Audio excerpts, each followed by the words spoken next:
یہ خان صاحب کا بڑا جیسچر ہے، اگر وہ نام نہ بھی لیتے ہم اپنا کام کر رہے ہیں تندہی کے ساتھ۔ پاکستان ایک آزاد ریاست ہے اور یہاں پر آئین کے مطابق وہ تمام تر آزادی ہونی چاہیے، بولنے کی، لکھنے کی، سچ کہنے کی۔ جمیل، آج خان صاحب نے سچ کا ساتھ دینے والے صحافیوں کے حق میں اپنی آواز اٹھائی ہے اور حکومت ان سچ بولنے والے صحافیوں کے ساتھ ظلم کر رہی ہے، ایسا کہنا تھا عمران خان صاحب کا۔ انہوں نے آپ کا بھی نام لیا، کیا کہیں گے؟ بہت شکریہ فضا، یہ خان صاحب کا بڑا جیسچر ہے، اگر وہ نام نہ بھی لیتے تو بھی ایک بات طے ہے کہ ہم اپنا کام کر رہے ہیں تندہی کے ساتھ اور اصولوں پر کھڑے ہو کر ڈٹے رہنے کے ساتھ ہم نے اپنا کام جاری رکھنا تھا۔ یہ ان کا بڑا پن ہے، انہوں نے نام لیا سب کا اور یہ جیسچر بڑا اچھا ہوتا ہے۔ کیا ہی بات ہوتی کہ یہی جیسچر ہماری صحافی برادری کی جانب سے جو کل تک محب وطن اپنے آپ کو ڈکلیئر کرتے تھے اور سولیڈیرٹی کے لیے کھڑے رہتے تھے، بڑے بڑے نام ہیں، جید ہمارے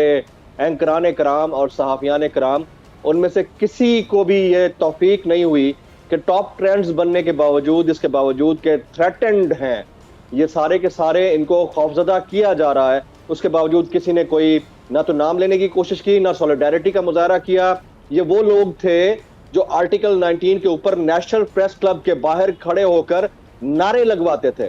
تو وہ لوگ آج جو ہے نا مر گئے ہیں کہیں پر، ان کی کوئی تعزیت پڑھ لیں، کوئی انا للہ و انا الیہ راجعون پڑھ لیں آپ سب ہم مل کر، کیونکہ ان میں سے کسی کو توفیق نہیں ہوئی۔ تو خان صاحب کا یہ بڑا پن ہے، ان کا بڑا جیسچر ہے۔ پاکستان ایک آزاد ریاست ہے، بادی النظر میں پاکستان ایک آزاد مملکت ہے اور یہاں پر تمام شہریوں کو اس کے کانسٹیٹیوشن کے مطابق، آئین کے مطابق وہ تمام تر آزادی ہونی چاہیے، بولنے کی، لکھنے کی، سچ کہنے کی، اور یہی حق صحافیوں کا بھی ہے۔ لیکن اگر کسی کو نامعلوم نمبر سے، ان نون نمبر سے تھریٹننگ کالز آ رہی ہیں، دھمکانے کی کالز آ رہی ہیں، تو پھر یہ کسی کانسٹیٹیوشن کے زمرے میں آتا ہوگا، کسی آئین یا قانون کے زمرے میں آتا ہوگا کہ آپ کو ڈرانے یا دھمکانے والا کم از کم اپنا نام تو بتائے، آئیڈینٹیفیکیشن تو بتائے۔ یہ تو شاید پیپل ریپبلک آف روانڈا میں بھی نہیں ہوتا ہوگا کہ بغیر نام بتائے کسی کو بھی دھمکا دیا جائے، اس کو کہہ دیا جائے کہ کیا عمران خان تمہارا ماما لگتا ہے۔ تو یہ بہت افسوسناک ہے، یہ سیڈ سٹیٹ آف افیئرز ہے۔ اور اگر یہ کہیں پر بھی ہو رہا ہے اور کوئی بھی پارٹی کا لیڈر کھڑے ہو کر سولیڈیرٹی کا مظاہرہ کر رہا ہے، تو میرے خیال میں گورنمنٹ کو بھی فرنٹ پہ آنا چاہیے، گورنمنٹ کو بھی آ کر انویسٹیگیٹ کرنا چاہیے، اور جن کو دھمکایا جا رہا ہے، چاہے وہ عمران ریاض خان ہو، چاہے میں ہوں، سمیع ابراہیم صاحب ہیں، صابر شاکر صاحب ہیں، عاشق شریف صاحب ہیں، یا ایاز امیر صاحب، یا عارف حمید بٹی صاحب، یا پھر معید پیرزادہ صاحب، جن کو بھی تحفظات ہیں ہمارے پاس، ظاہر ہے ہمیں اگر کہیں سے کچھ آیا ہے تو اس کی ڈیٹیلز ہوں گی ہمارے پاس، آپ آئیں ہم سے بات کریں اور وہ چیزیں ہم سے لیں، اس کو انویسٹیگیٹ کروائیں، it's as simple as it is. لیکن کیونکہ یہ سیڈ سٹیٹ آف افیئرز ہے، تو پھر نہ تو صحافی، نہ صحافتی تنظیمیں، نہ وہ جید اینکران کرام، نہ سیاستدان، اب بتائیے نون لیگ ایک بھی بندہ ان کا نکلا